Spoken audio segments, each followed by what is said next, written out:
Let me get that started. Okay, looks like the recorder has started. Excellent. So again, hello and welcome. My name is Rick Baxter. I'm with Cost Control Software out of Carmel, Indiana. And just so you know a little bit about me, I feel like I help the Dynamics NAV users and resellers, maybe like yourself, get the most from your software. And today, what I really want to show you is scheduling. This tool for scheduling and improving your use of scheduling with your NAV production orders. I'm going to show you how those all tie together and do it all without spending hours in Excel, because that's so redundant. You don't want to be re-entering information into Microsoft Excel. You want that all to happen automatically. Now, my goal really is to help you evaluate this software, although I do see I've got a couple end users on the call. So we've got welcome to those of you that are actually using the software. Glad to have you here as well. Maybe you'll pick up a few things during the next 60 minutes. And for those of you that are evaluating the software for purchase in your business, really glad to have you here as well. Okay, so I'm going to get started. I'm going to use the study guide. This is the study guide. Ben sent this to you, I think this morning, so you should have a copy of this. If not, it's available in the handouts section of your GoToWebinar, and you can kind of follow along. I use that during the presentation today. The name of the program that we're going to be looking at, let's be real clear about this, is Production Scheduler. And it's by a company, Planner One. Planner One, and they're located in France. I did not create this software. I am the reseller, distributor, support center for Planner One here in Carmel, Indiana. We picked this up because it works so well with a lot of our other products for NAV. But the session today is really going to focus on the production scheduler. That's this map here. Now, my goals, really simple, just two simple goals here, is to see an excellent software presentation. I want you to really understand what this software does and doesn't do, and I want you to be able to ask questions along the way.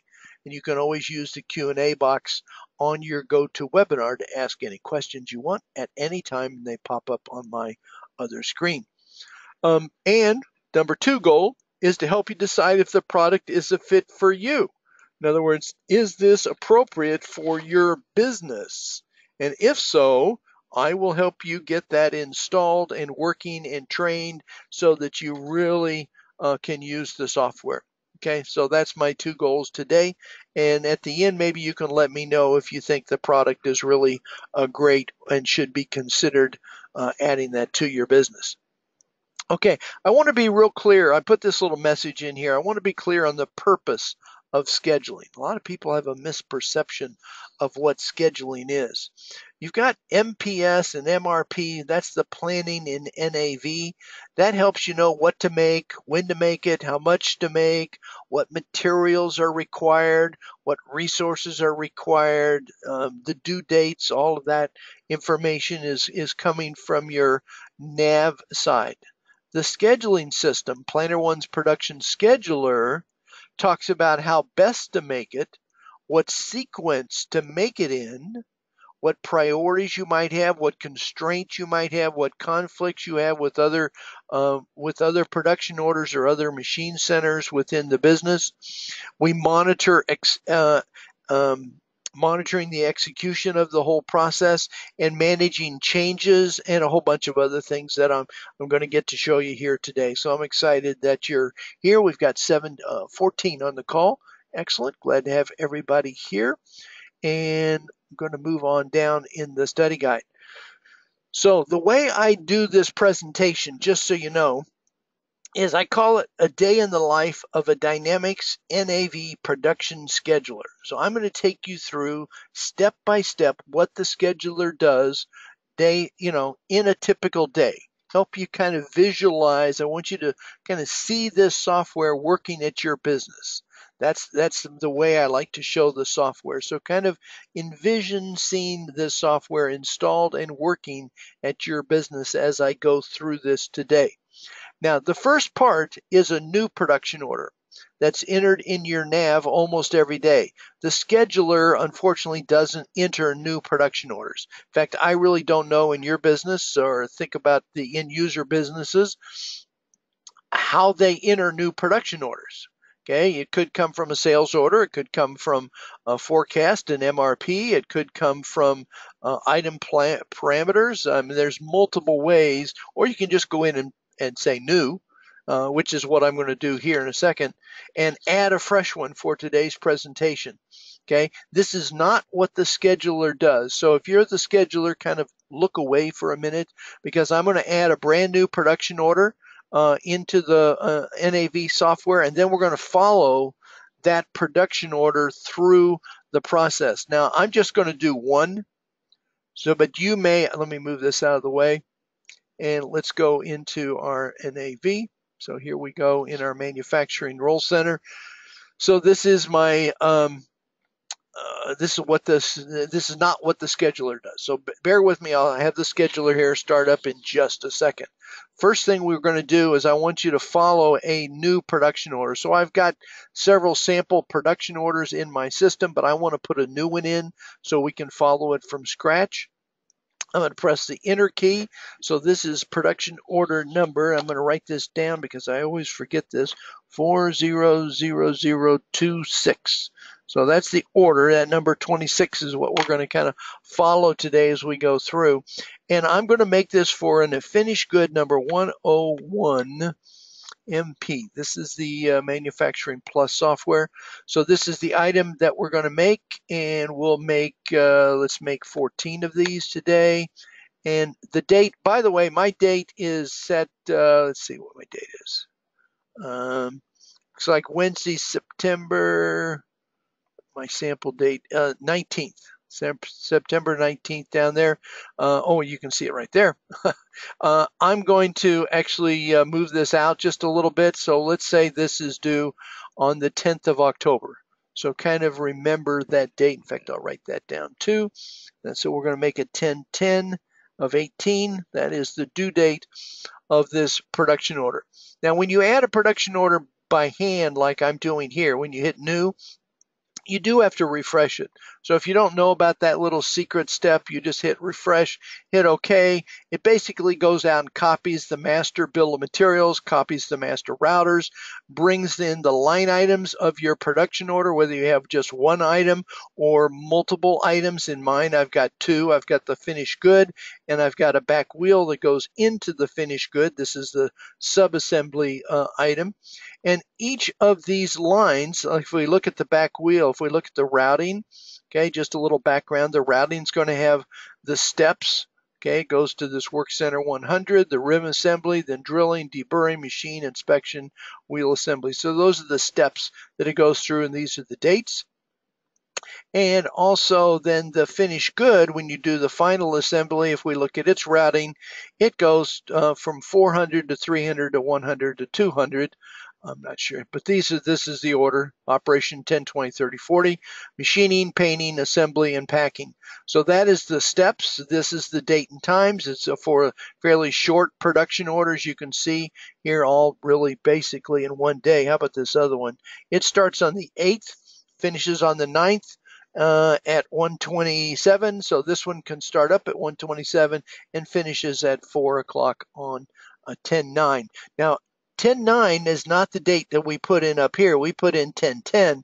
Remember, it adds 1 day of grace period to get this thing out the door, so we basically want to have the order finished by that date. Now, I'm focusing on these dates, not so much the cost information. That's covered in some of my other training sessions. I just want to focus on the dates, and the routers have dates, by the way. Notice the routers have these dates, and the work centers. Because what we're going to do, what the scheduler's job is to do, is to take this new production order, this number 26 that just came in.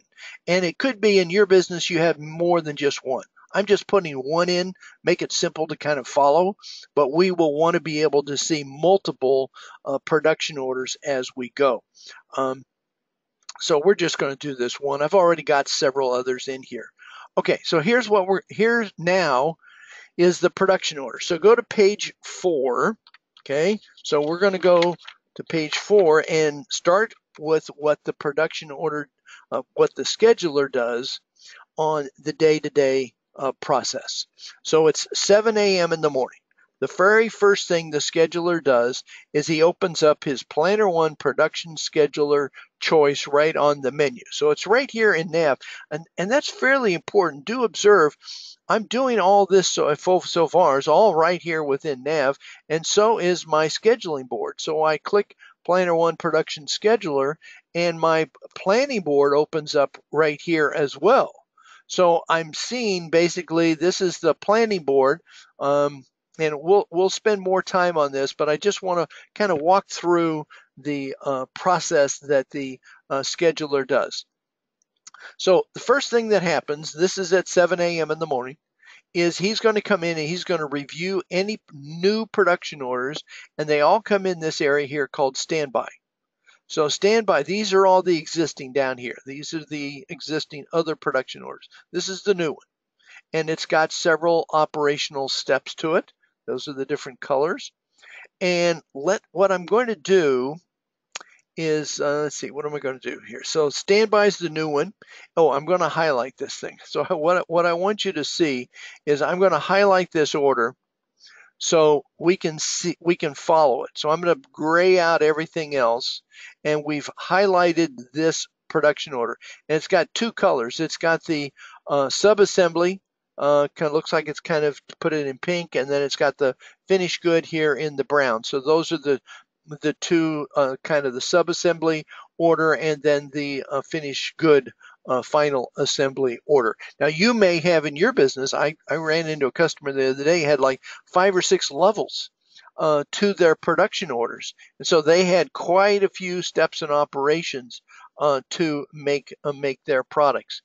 Notice too the timeline, I've got this set, if I look at the display here, the time scale is we've got it looks like about a month in advance. If I want to see just a month, I can click on month, or I can click on week, then I can see just a week at a glance. So you can kind of control the look and feel of your screen depending on the level of detail that you want to display. Okay, but the first thing he does, typically he'll highlight this operation and gray out everything else, because what we want to do is we want to schedule this operation, and that's done, which is absolutely the most important step. And if there's anything else that you take away from this session, it's this. We are now going to optimize. So I'm in schedule, and I'm in the optimization tab. By the way, there's only 5 tabs to learn, so you'll kind of, by the time we're finished today, you'll practically know how to reuse this software. So we're going to optimize this schedule, and I have predefined in the settings here within the settings.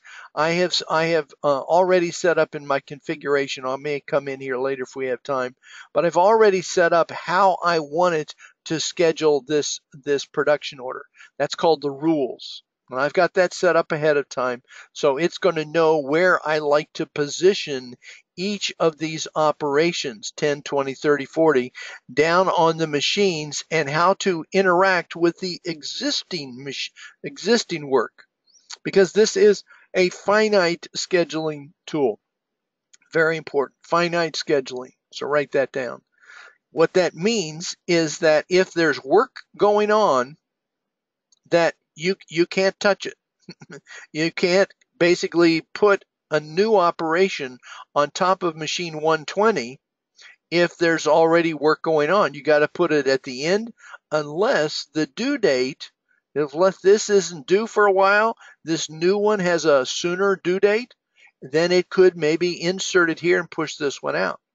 So the software, when I run this optimization, is going to make decisions. It's going to decide where's the best place to put this. What work center should I put this in? Which one of these machines should I position this work order, this work on? And that's all defined, what we looked at earlier, by the routing of the production order, okay? Which actually got its information from the master routing when you initially set up that finished good item to be produced. Okay, so without further delay, I think you've got the idea. And the reason I'm calling this to your attention here is this is the key factor of this software, and that's why I show it early in this presentation, is because I want you to understand one of the differentiating factors of the Planner One software is its ability to optimize the schedule, make decisions, not just display what NAV has. I want it to make its own decisions based on this finite scheduling and forward orientation. So I want to basically say, I want to get this order, this new production order, which is all these operations here, out the door as soon as possible. So it's going to try and put it on the calendar to the left side of the screen as much as it possibly can. Watch how it does this. So I'm going to come in, I'm going to say schedule from. I'm going to put a 7-day, okay, all operations after the frozen period. Many of you want to have a frozen period where you don't touch the operations. And I could change this to 3 days or 2 days, but it defaults to 7 days. And the planning date is Wednesday, the 19th of September, and the scheduling start date is Wednesday, the 26th of September. So let's go ahead and schedule. So I'm going to hit schedule. And this goes pretty quickly. There it goes. Okay, so it has moved. Basically, it's taken it out of standby and it's positioned it down on the planning board. Now, oh look, it did exactly what I said. So here we've got some production orders. This is the new one that we just moved down here, and it's literally said, okay, I can actually get this work done sooner and it won't impact my delivery of these other production orders. Production order number 8, it looks like. This is the one that number 20, what's the number, 22? 26, that's 22. 3010, that's interesting. Okay, so it has brought it down, and these lines, hopefully you can see these lines on your screen. These are representing, there's that 26, 40026. So these represent the activities, okay, that have to be done to complete this work. And the reason I was kind of glad to see it where it positioned, see it positioned that one right there, 26, Operation 10, right in amongst in the machine 420, which is the CNC number 420 machine. All these others are going, but it scooted that in right there, pushed these others to the right, because it's like, okay, well, this has got a more current due date on it, would be my guess. Again, I'd have to analyze the rules, but my guess is it's got this sooner due date, so it's going to push these others to the right. Now, this view lets me see this one kind of focused production order here, and it finishes up on about the 17th is when this thing should finish based on the current workload in the shop. So that's also important to understand, is that it's dropping these operations onto the various machines according to its availability, its time frame, its load and calendars and capacities. It's considering all sorts of things when it puts this in here. Okay, so let me turn off that filtering. So I'm going to cancel that the filter. So now it's kind of blends in here with all the rest of the other work. Okay. So that's the 7 o'clock thing. That's what they do at 7 o'clock. And then at 7:30, I did two things there, didn't I?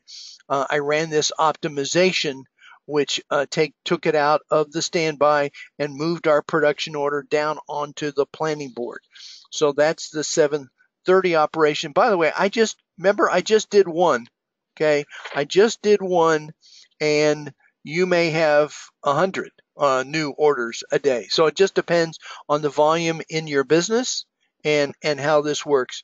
Now, I just want to be sure that you can visualize this and kind of just imagine the difference this would be for your office if you had this software installed. So as you're watching this presentation, I want you to kind of think, well, if I had this software, would this work for me? That's why you're on this meeting. Okay, so take the time to kind of think in terms of, would this work for me or not work for me?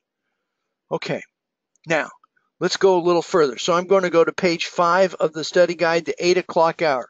What the scheduler does after you've done this optimization step, is he's looking maybe a week, maybe 2 weeks out in the future. I don't know whether you schedule 4 weeks in the future or not. That's kind of up to you, how far in advance you look. Because basically, here's today's date, the 19th. Remember, I said that's my sample data date is the 19th. Here's the frozen period. So all of these are never touched. We're only working from this point forward, from the frozen period forward, unless that machine happens to be available, then and there's no work on it, then we can put it in there. Okay, but what we often want to do as a scheduler is make some decisions that this particular job, I want to move this forward in time. I don't want to do this right now. I've got something else I've got to move forward, and they juggle. They really need to juggle these operations. So that is what's called visual drag and drop. Okay, the software's made its recommendations, but now the scheduler, if you're the scheduler, will want to come in and apply some actions to these things, which are the move operations. This is the move operations on the third tab here, is where you have the move. You have move, force move, and fixed date move. And I can't explain everything today, but we'll get you started. So I'm going to use a fixed date move and move this operation over to next week. And I'm going to drag, and see, I just literally drag and drop it, boom, like that. Now did you notice what happened there? All these other operations kind of move forward as well. Okay, in fact, if I moved it even a little bit more, there, did you see those others moved? What that's doing, and this pop-up, by the way, when you see those messages pop up, don't be alarmed. What that's doing is that's giving me more information about the board, okay, about that particular sticker. So this is the operation, this is the deburring work on there on the back wheel. It's for a simulated production order, and these now move forward. So what the scheduler may want to do is say, well, I've got this open capacity here. So, I could maybe reschedule again and optimize again. So what we find is the schedulers optimize several times a day and move things forward to find better positions for their work. Okay, so that fills those gaps. Okay, I've got the guys at VCL is asking a question. Will the scheduling software move the operations of a production order where one of the operations may have started posting, since standard NAV does not allow refresh if there are postings? Will move the operation? Yeah, you can move it in time, because we're just dealing with dates. We're not dealing with the dollar amounts. We're not tracking the cost of this production order. We're just scheduling the workflow on the shop floor on these machines. So we are very independent of what NAV is doing as far as starting and posting time and so forth to those production orders. And thank you very much for the question. Okay, so that's the move functionality, and I just love the ability. Just think of this, okay, for yourself, for those of you especially using Excel. And I know you can move these operations in Excel, but then that's standalone, okay, and it's not going to be updating your NAV software. And we're going to talk about how these changes that you might make when you make these moves, we want to be updating our NAV software. We want to update those production orders, okay? And we don't want to have to retype it, that's for sure. No retyping, that's a no-no. So we're going to talk about the interaction of these two when you do that move command. So I think this is really cool functionality to be able to, I hope you agree, that to be able to move, drag, and drop operations really important. Hey, one other thing, maybe I'll try and show you. I'm going to click one more, and I'm going to do a move here, this kind of move. There's 3 different moves. Can't explain all of them, but notice as I start to move this, you see the white area there? What that white area is work center 400. So all of my machines within this work center, I can make this kind of, let's call this a vertical move. I can move from machine 430 up to machine 410. And it's going to allow me to make that move. Now it's going to adjust other things, but it will allow me to make that move. If I tried to move it up to machine 340, which is the painting station in Work Center 300, well, it'll say, no, you can't do that. It gives me a warning. Not such a good move. So you get this warning down here, resource paint station 3 can't be performed. So what this is showing is that you set up alternate resources. So when you are installing the software, you say, okay, any one of these these machines within 400 are alternates and acceptable. Again, we're talking about defining the rules. And it could be when you make a certain item, you say, I can only make that item on machine 410. And so you can literally hardwire that router to machine 410, or you can leave it more free form and say, well, it can be done on any one of the machines within Work Center 400, any one of these CNC machines. So again, it's all in the definition of the rules, how you define things when you run this optimization. So I wanted to be clear on that. Okay, 8:15, what happens next? So I'm on top of page 6 in your study guide. Oh, and I guess I could bring this up on the screen too, couldn't I? So, boom, boom, boom, boom.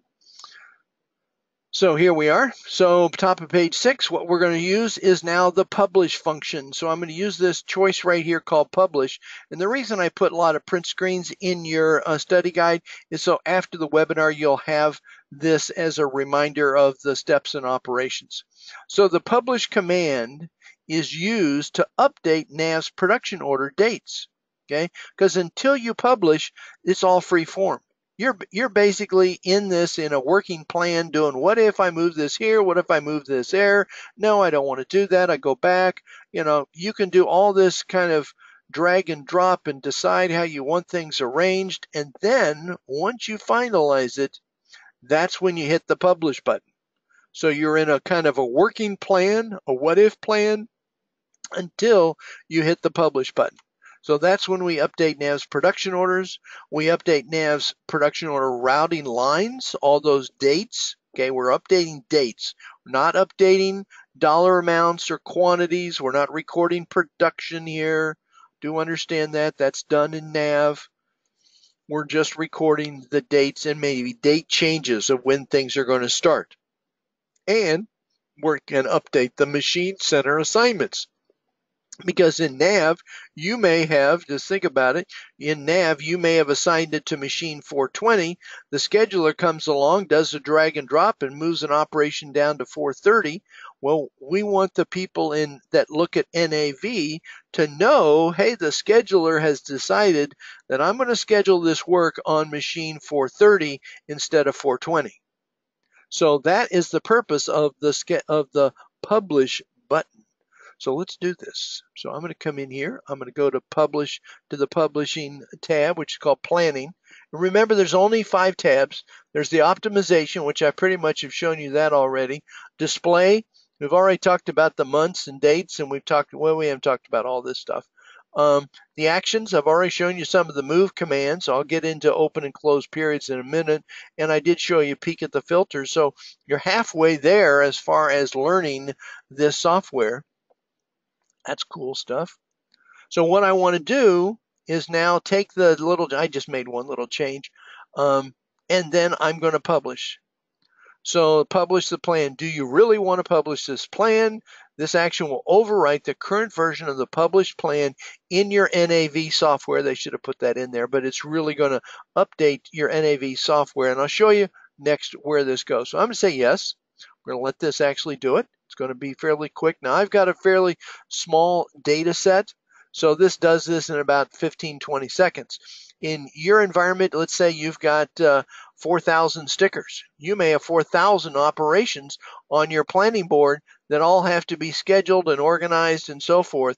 That's a lot. That's going to take longer, so it may take 5 minutes, okay, to publish the information, okay? But it's not 5 hours, okay? It's 5 minutes. And if you have a fast machine, it's probably less time than that. So you get the concept of this publish. So let's go take a look as far as where it goes. So I'm going to go back to the role center because I want you to understand the relationship between the planning board and your production orders. Very, very important to understand this relationship. Let's go to that new production order we just put in. Remember, 40026, that's this one right here. I'm going to edit this guy. We're going to take a look at it. So here's the dates that NAV had. Now, the scheduler probably came up with, I'm hoping, better dates. No, it didn't. Oh, yeah, a little bit. Okay, so it's saying, so here is the target. I'm sorry, over here a little bit. There we go. So here is our production order ending date. That's 10/8. And the production order starting date on the subassembly is 10/2. So it's saying you can really start on this on 10/2 where NAV had 10/8. Okay, so NAV calculated 10/8 using its backward scheduling algorithm, and Planner 1 uses a forward scheduling. So it says, okay, let's move this as far forward in time as we can. Start now, get the order to the customer as soon as we possibly can. We're an aggressive scheduling. We want the customer to get our products sooner rather than later. Okay, now I've run into a couple customers that actually say, no, I don't. The customer wants it exactly on a certain date. So we want to plan our production around those dates. If that is the case in your business, there's this field here. These columns, by the way, are some of the new Planner 1 fields that you'll get when you install the software.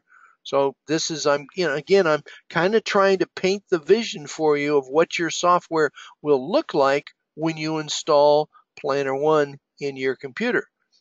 And this is that earliest start date. So you can actually control and move this up so it doesn't start too late or too soon. So that's a little bit of an advanced topic, but you've got some additional control factors there. Also on the routing, so these dates, 10/5, 10/8, so 10/2, let's look at the routing from the 5th to the 8th here. If we go to the routing, you'll see from the 5th to the 8th. So the routing has been updated with these new dates, and if it all goes right, yeah. Okay, the routing has also been updated. We don't change the work center assignments for these operations, but here on the right side, notice what we do is we now say, okay, these are the machines within these work centers that we're running this operation 10 on. Operation 10 is going to be run on machine 440, okay, which is CNC machine 440.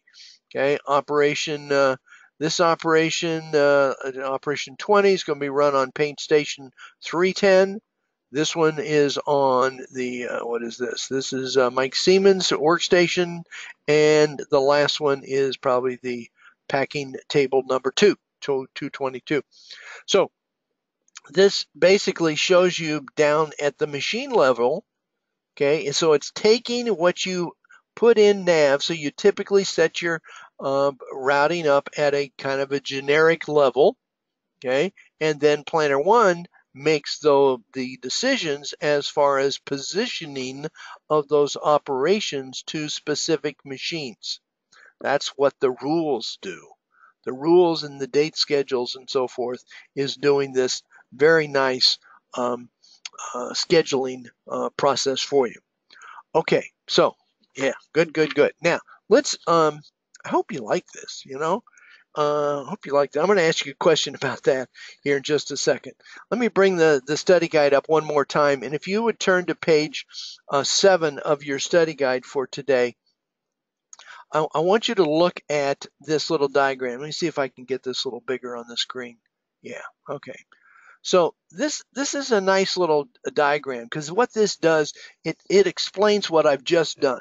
Okay, this is the steps of the scheduler in the morning. He is you got these new production orders. So a new production order comes in, and you've got a production order routing. Has nothing to do with the bill of materials. Sorry, we can't schedule quantities. We're scheduling time. So scheduling is all about time. So do understand that. That's why my focus has all been on the routing, not the bill of materials, because we can't schedule quantities. We can only schedule time. So, and the duration of the work that has to be performed. So when you put in a new production order, the new goes into that standby. Remember, I showed you that standby field? It was up here in the top. And then I clicked the optimization engine to say schedule, and it moves that from the standby down onto the planning board. Then the next step is that the scheduler can either edit or just leave it as is. Okay, kind of approve the recommendations that the Planner One software has made. And then the last step is you publish. And that publish takes, if you do make changes or it makes those auto assignments, it is then taking those assignments and updating your router, which I just showed you, with that additional date information that it didn't have before. So that is the workflow. And I want to make sure you understand these steps. So I'm going to launch a quick poll up here. And so let me know whether did you follow the 4 steps. Those are basically 4 steps to this whole thing. And just click with your mouse. Just grab your mouse and click away up there. Hopefully you can do that. Yeah, there we go. You can either say, I got it, piece of cake, or you can say, I got lost. You went too fast, and that I do tend to do that. Okay. The 4th choice is, I have questions. How do I ask a question? And you can also say, this is not for me, and you're going to drop off the call. I'd hate to see you go, but if this is not for you and you don't want to learn any more about this, then just close out and exit. Okay, so let's see what people are saying. We've got 71. Anybody else want to vote real quick? 71% of you have voted. Very nice. And I will share the results. So 90% of you, excellent, say got it, piece of cake. 10% say I got lost and then I went a little bit too fast. I apologize for that. I'm going to encourage you to watch the replay. And the advantage of the replay is you can hit the pause button. When I'm live like we are today, there is no pause to this process. I just go and go and go. And so unfortunately, there is no pause button. But on the replay, good news there is that you can stop at any given time. Okay, so turn to page 8 of your study guide, which you see here on the screen. And we're now going to go into the 8:30 hour for the scheduler. And so what happens? The plant maintenance man reports that CNC number 160, or so one of the CNC machines, will be down for preventative maintenance all next week. Uh-oh, that's going to goof up my schedule, because I've already said the capacity was there, and now suddenly we're taking away that capacity. Okay. Now, do you know how to update your NAV to do that? Now think about this. This isn't on here, but the question is, if you had that situation and you're using NAV right now, did you know you can go in and accommodate that change? You can go in and basically block out that week of time. Now, if you don't know how to do that, you'll have to send me an email and I'll tell you how to do that later. But I'm going to show you how to do it with the production scheduler software. Okay, because it's so much quicker and it's so much easier. But it is possible to do it, although I don't think anybody would actually do this in NAV because it's so hard to do. But it's a piece of cake here. So let's go take a look at what the option is called close period. We're going to learn how to close this period. So I'm going to move the study guide out of the way. Let's go back to the planning board and I'll show you a little trick here. So I'm on the planning board and my maintenance man comes along and says, I'm really sorry, but this machine, we could do, I said the CNC machine, so let's come down here. Okay, so I'm going to tell, I probably don't have the 160 that's in the book, but I'm going to use a 420 as my example. And what we were going to do is we're going to apply an action called manage the calendars right here. And I'm going to close. I'm going to activate the close option. I'm going to come down to the board on machine 420, and I'm just going to highlight this space right there. And I'm going to say it is closed. We will say closed. Oh, come on.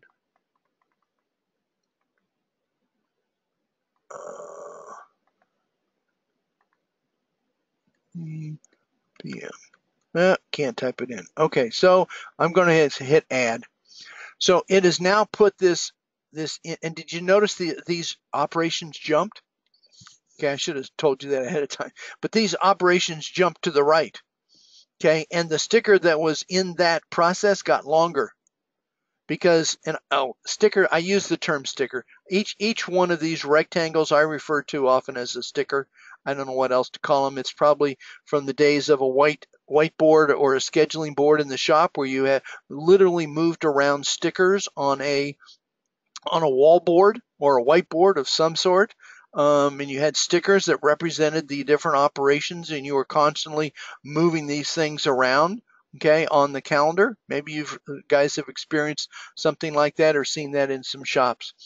But we're basically saying that this is not available, so the duration of this particular operation number 20, which is the drilling operation of the back wheel, had to be extended, and all the others got pushed to the right as well. Okay, so that's the close. I'm going to turn that off. I just click it and it turns it back off. And I'll just mention while I'm here in this thought process, you have the reverse of this concept. I think I've got this later in the book, but I'm going to tell you about it right now, which is open. So you can come in and you can say, okay, so I'm going to take machine 440 and I'm going to open it instead of a closed period. I'm going to say overtime. Yep, it took it off. And basically that opens up capacity over that weekend, because this is the closed period. These gray bars, this is closed period. And I can change the display. If I want to hide those non-working periods, I can hit this option here and it takes off the non-working periods, or I can display it either way. But this is my weekends. This is Monday, Tuesday, Wednesday, Thursday, Friday, and depends on the calendar setups as far as the width. So some of these down here looks like they're only working maybe 4 hours a day, whereas some of the other operations might have longer operations. Down here in this stacker operation, looks like that's probably a 10-hour day. So again, all how you define each of the resources, your work centers, machine centers, when you set up their calendars. Okay. Good. So you get the idea of being able to control open and close periods. Let's go on to page 9, if you would, please. And I want to show you this next concept here. And I love this one. This is just, I hope you like what you're seeing today. And I know you came here to learn about scheduling. I hope I'm doing my very best to explain how this thing works. And I just think it's awesome software. And I just really want to see you have this at your office doing exactly what I'm doing with your production orders and your processes. So I'm hoping you're nodding your head and saying, yeah, this is really cool, and I could really use this in my business. So I'm kind of teaching you and helping you visualize the way this software works. Okay, so here's another 9:30. The owner comes to you with a priority change on an existing order and says, I want you to basically drill down to the production order, edit the priority code, and change it to a number 1 priority, and then reschedule and publish that transaction. I may not do all that, but I just want you to see the ability here to find a production order. And you can pick any production order. I'm going to pick one at random here. That's not what I want. turn that off. Hold on. Yeah. Okay, so I'm going to take this production order and let's see if we can do it from here. So I didn't check this, but it should work. So I can actually open up what are called indicators and details here. And this is my production order that I've got highlighted here, 10011. And let's go into that production order. It's priority. It's right now, you can see it's priority number 3. I may not have my links set. Yeah, allow me to do that. Nope, I don't have them set. So, nope, I'm going to do it the other way. So I'll show you. Normally I can click on that, but I did not get that set up. So I'll show you how we do this the good old-fashioned way. Is we'll just go back to that production order, the one we were working on before. We'll edit this thing. The boss comes to you and say, I want you to really get this thing out the door. Okay, so there's a special column for that, of course, called scheduling priority. It right now defaults to 3. I didn't put in the 3. That all new production orders come in at 3. It's a 1 to 5 scale. So 3 is right in the middle. So if you want to change this to a 1, okay, what that's going to tell the scheduling software is look first and see if you have any rules that will allow a scheduling priority to bump a production order sooner in the schedule than it currently is scheduled. And if your rules are set to allow for scheduling priority, then it will literally move it forward on the schedule. Now, if you go and look at your current NAV software, you probably don't have a column for scheduling priority. Now, if you do, then you own the production scheduler, which is great. But if you don't have that, then you just need to purchase the software, and we'll show you how to get this thing installed and working for you.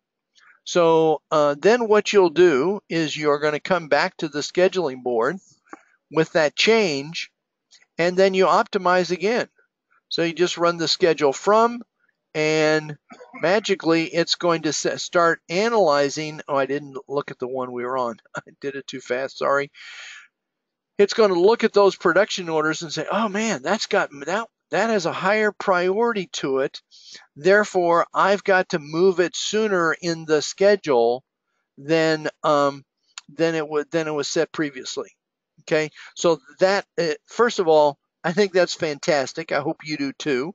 Okay, and I just love how this software gives you so much control of the processes within your business, the things that you typically have to, are asked to do manually, especially in an Excel spreadsheet. Oh my goodness, can't imagine that, versus doing it here with just a simple change to a scheduling priority. Okay, and there's a picture of that in your handout on page 9. Okay, so let's do one more check here. I'm going to go to page. Let me see if there's anything else I want to mention real quick. So I showed you that scheduling priority, and then you can schedule it again, and it moves it up, and you can see the scheduling priority in the indicators, what's called indicators and details. That shows up there. Okay, let's see how we're doing, if we're any better with the degree of difficulty with this software. I always like your feedback, so take just a minute, click the mouse. You got 5 choices there. Easy, and you thought it would be harder. Hard, and you thought it'd be much easier than it is. This is not for you, and you're going to drop off the call. I do understand that. If this is not something that you have any interest in, then just exit out of the meeting. It's not that big a deal. Okay. How do you ask a question? If you want to know that, basically you just type it in at any time in the Q&A box right there on your GoToWebinar dialog. We're going to need a couple more people to vote. I'm going to keep this up here. So vote, vote, vote. And how much does it cost? So let me know what you think. 2 more people need to vote. Quick, quick, quick, quick. There we go. Thank you very much. Okay. So I'll share the results back. And we've got a whopping 89% say this is easy and you thought it would be much harder, which is good news to me. And 11%, a couple of people said, how much does this cost? And I'm going to go through the pricing on this at the end, and if I don't, you remind me, because I kind of saved that for the end because everybody will go, gosh, how much is this? This is $400,000 software. No, it's not. Okay, you're going to be very pleased with the price point of this software. Okay, let's go on. So at 10 o'clock, the scheduler has a break, and at 10:05, the scheduler, who is very, very busy, the break is over. So an employee reports, this is what happens at 10:05. The employee reports that a component item was dropped and broken. I'll have to reorder and expedite the order. So I'm not going to be able to work on that operation for 3 days while it's being expedited. And we want to be able to quickly adjust the schedule to accommodate those kind of changes. This is just an example, guys. Okay, so an item's broken. We need to kind of put the brakes on a production order until we can get it, the item expedited to us, and then we can start up again on that item. So that's done with a very simple fix. You just basically fix the start date of that operation and then reschedule to gain back any of the time. Now, I kind of think I maybe showed this a little bit, but I think I'll show this again because it's important. So I'm just going to pick an operation here at random so you get the idea. I'm going to come into my operations. I do what's called a fixed date move, and I'm going to move this out 3 days. Well, let's move this out 4 days to make it interesting. So that leaves this open space. That's what these little triangles that you see here, those are where I've done some fixed date moves. But I do have this open space, so that's why we recommend you optimize again after that, because you might be able to close those gaps and move some other operations in there. So we moved and have now keep that machine, basically keep the machine productive. Okay. So boom, it is keeping the machine productive. Okay, so the VLC team asked about, will the schedule software ignore the due dates when priority is selected? Again, that's all in how you set up the rules. Do you want it to ignore the due dates, or do you want it to the priority? What's more important, the due date or the work order priority? You set the rules. I'm going to show you. I think I've got a section. Let me see. Let's look ahead here. I don't know if I'm going to show that or not. You know, I think because you asked right here, this is a really good time between these two. I've just shown you this concept of the fixing that start date, but I think I'll show you these rules because everybody it's a little vague how that's handled. So I'm going to come in here to this configuration option, and it's done in a browser. This is all web manager kind of stuff. And I'm going to come into the configuration option where I set the scheduling criteria and the positioning criteria. What position do I put these operations in? So you'll see right here, the first is task with follow-up, minimum task start dates, minimize the setup times, minimize the work order times. Minimizing the setup time, this is pretty interesting, because you may have production orders with similar attributes. I've had customers that have equipment or parts that they make that has the same color, and they want to run the colors together.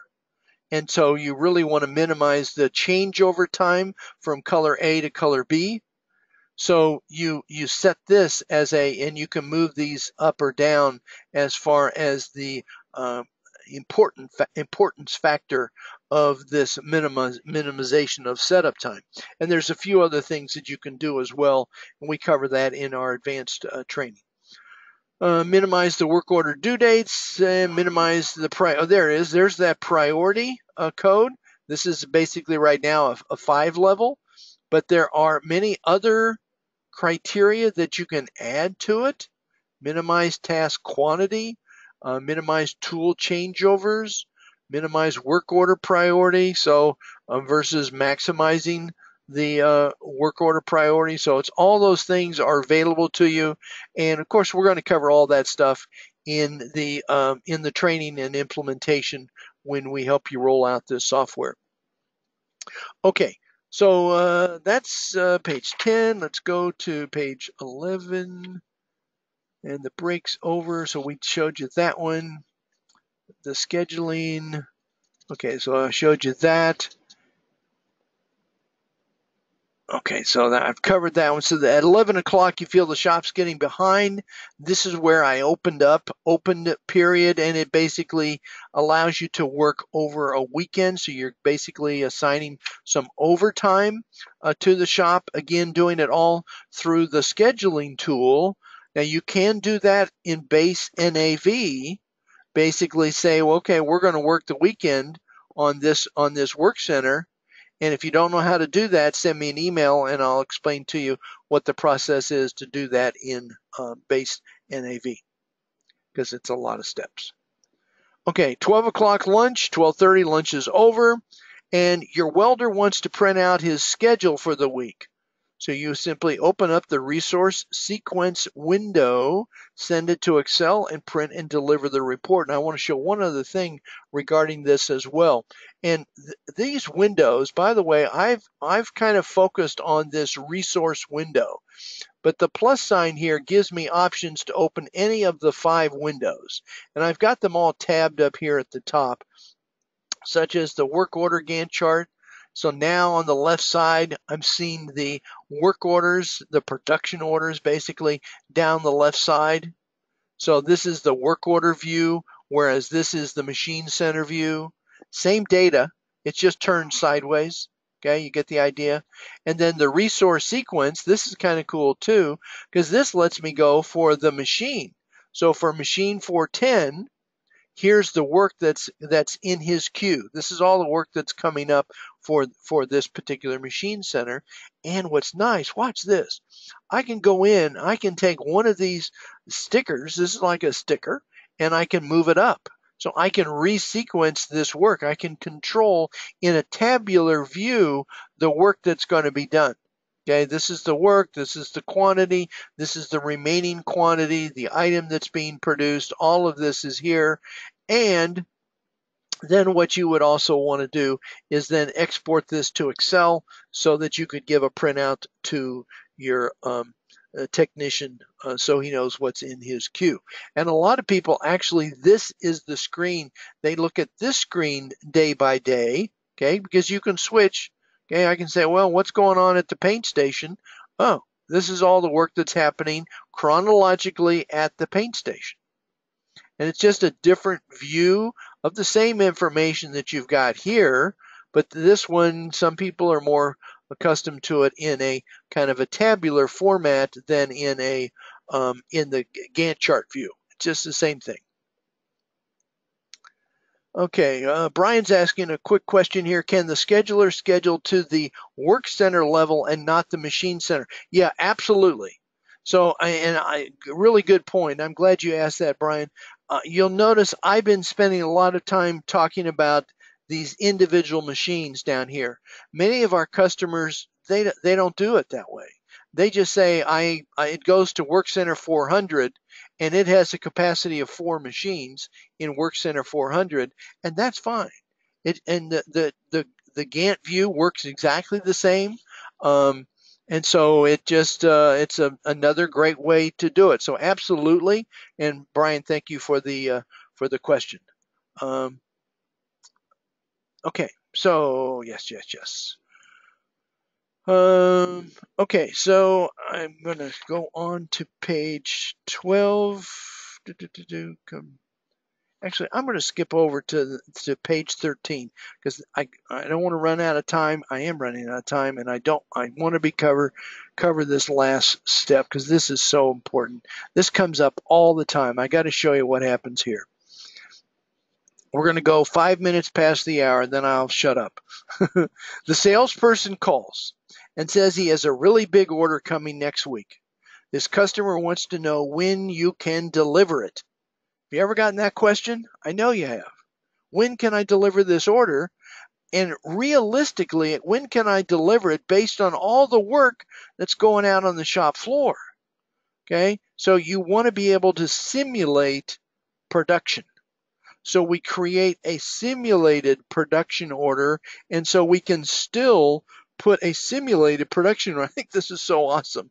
You know, put that simulated production order right on the planning board, okay, and plan it right along with the rest of the stuff, and then you can give the customer the results. Watch this. See if I can do this in 3 seconds or less. I can't. So, but I'm going to try. So we're going to come back to the roll center. I'm going to go to my simulated production orders. I'm going to add a new simulated production order. Press enter. This is simulated 14.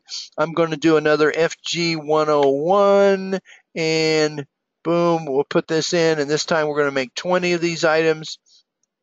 And let's see if we start this, if we have a due date. Customer maybe wants it on the 10th, but when can we really get it to him? So I'm simply going to refresh just like I normally do. I'm going to refresh this simulated production order. It brings in the router, the bill of material, that's all there, brings in our estimated cost. But watch this. Look how cool this is. My production order also has view to the planning board I'm on the production order. This is a simulated production order, and I've got a view of my planning board. So what I need to do is I'm just going to close out of that view. Let's go. I'm going to let it refresh, come back in, and in fact, I think I saw it do it. Okay, so here's my new order, that 14. So this is the 10014. This is the order. And I can do the optimization as well right from my simulated production order, never having to leave. How cool is this? So schedule from, let's go to schedule from, and it's going to go zoom, zoom, zoom, and it's going to now place that production order onto the planning board every place it can. And it's going to basically, if we kind of look out to the end of it, it's going to show me, I'll get these stickers a little bigger because they're pretty small.